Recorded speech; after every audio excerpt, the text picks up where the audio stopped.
The calibration panel on Deck 7 was shrieking again when Myra Ose arrived with her cart, and the two certified engineers from the Velhari diplomatic convoy were already arguing in the corridor outside it, their slate-blue skin flushed darker at the collar. She steered her cart to one side and waited. The argument had been going since the 3rd hour of the shift. She'd heard it on her way up from sub-level 4. The harmonic array is simply incompatible with station atmosphere, the taller engineer was saying. I've submitted the report. This is a construction defect, an Earth station defect. The shorter one looked at a display board and said nothing, because saying nothing was the same as agreeing. Myra crouched beside the base of the panel and ran her fingers along the lower seam where the housing met the deck. There was a faint vibration there, irregular like a tooth coming loose. She'd felt that kind of shake before, in the ventilation corridors on sub-level 4, where the fan housings sometimes walked themselves a few millimeters off-true over months of use. The pattern wasn't identical, but the quality of it, the specific, stuttering irregularity, was familiar enough to file. Behind her, a door opened.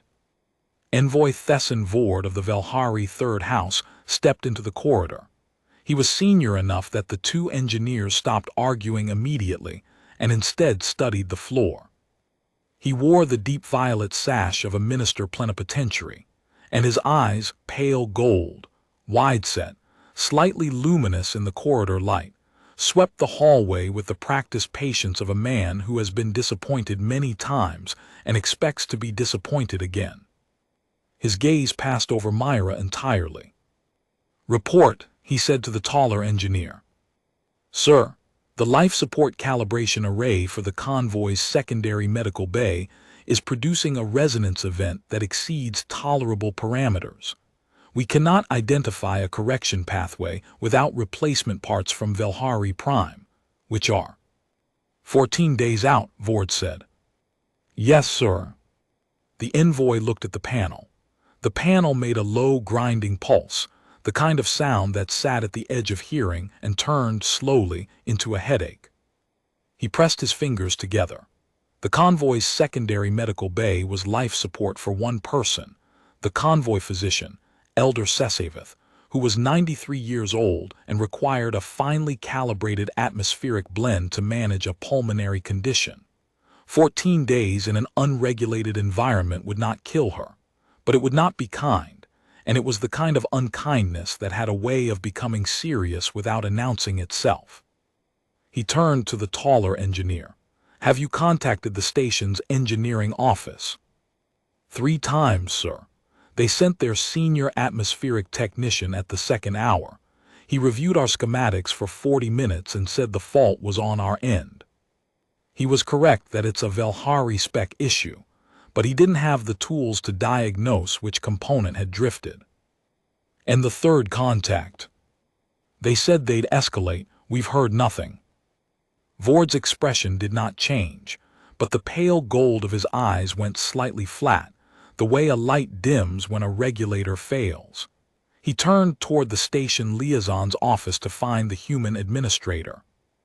Myra was still crouching at the base of the panel.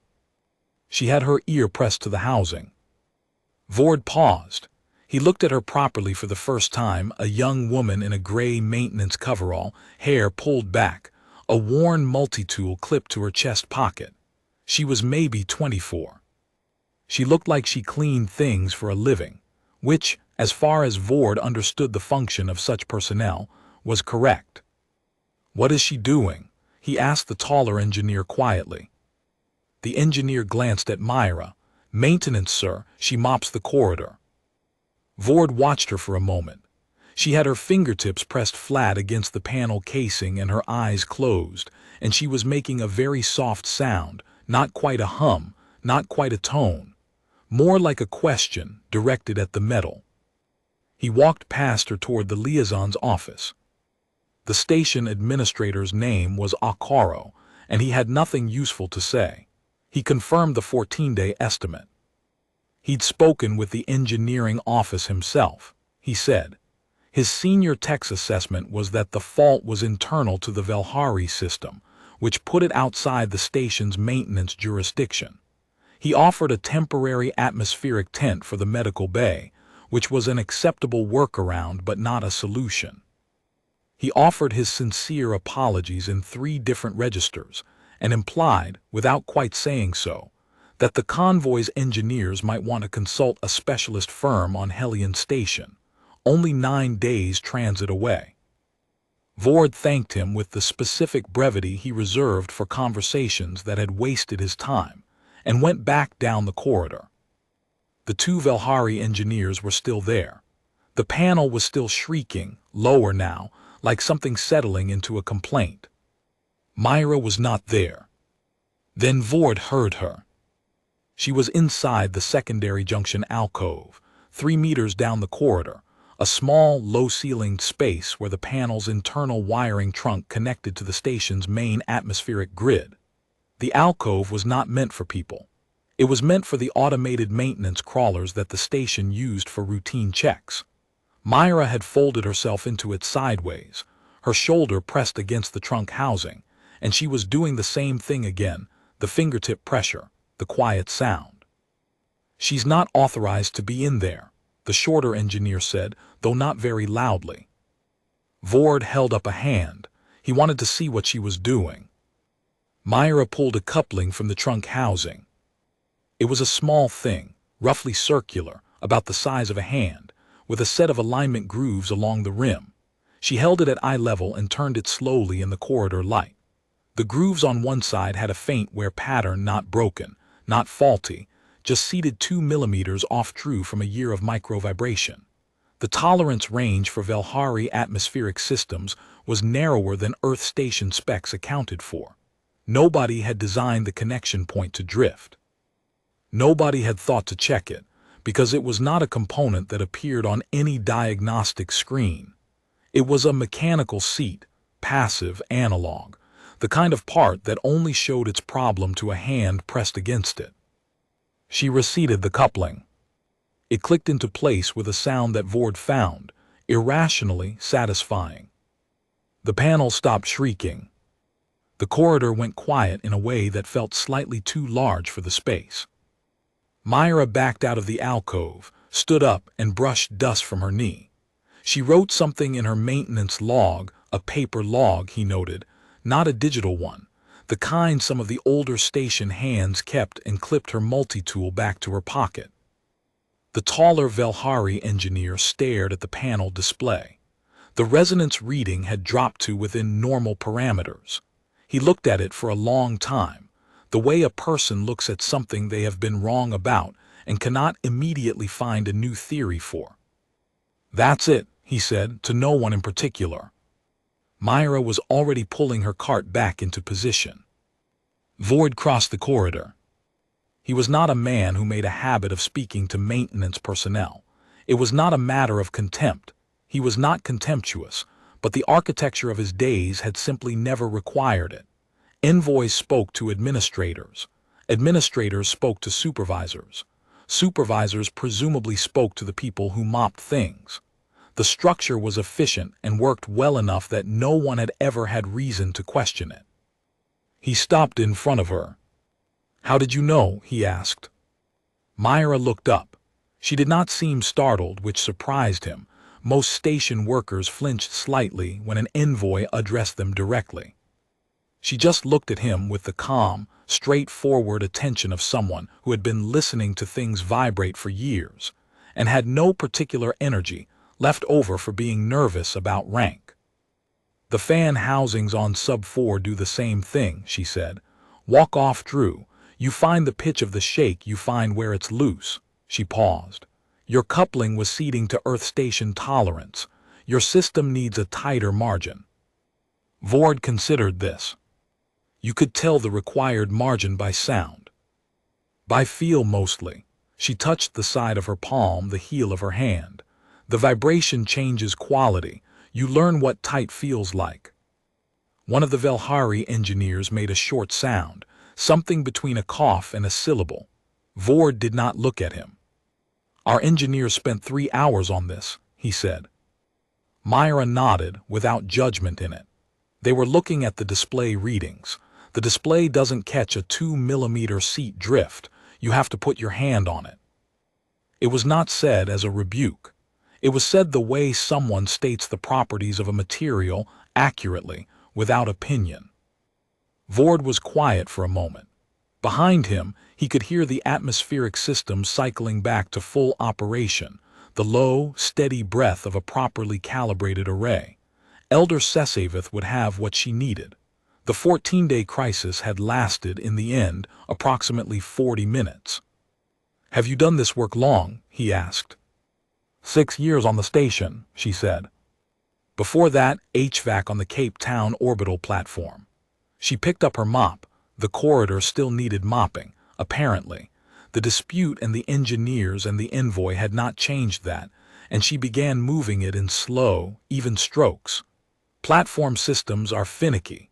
You either learn to listen to what's wrong or you spend your whole shift replacing parts that aren't the problem. She said it without pride and without false modesty. She said it the way a person describes the truth of a job they have done long enough to understand it completely. Vord watched her work. He was aware, in a way he had not been 20 minutes ago, that he had walked past her in this corridor before, not today, but on the 3 previous days of the convoy's docking, going to and from the liaison meetings.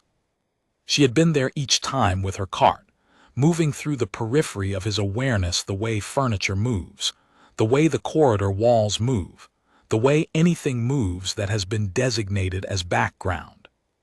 He thought of the coupling in her hand and the sound she had made, not quite a hum, a kind of tonal question directed at the metal, and the way the panel had simply stopped. "I have to ask," he said, and she looked up again. "Was it obvious to you?" Myra thought about it for a moment. He appreciated that she thought about it rather than deflecting. "Once I heard the pitch, yes," she said. "The shake had a pattern. Patterns usually point somewhere." She glanced toward the alcove.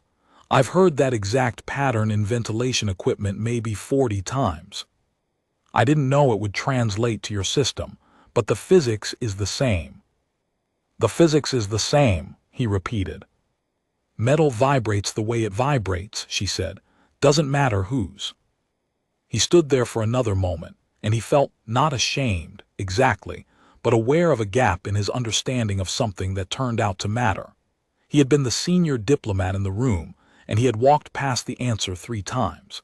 His engineers had filed reports and escalated to administrators and cited jurisdictional limits.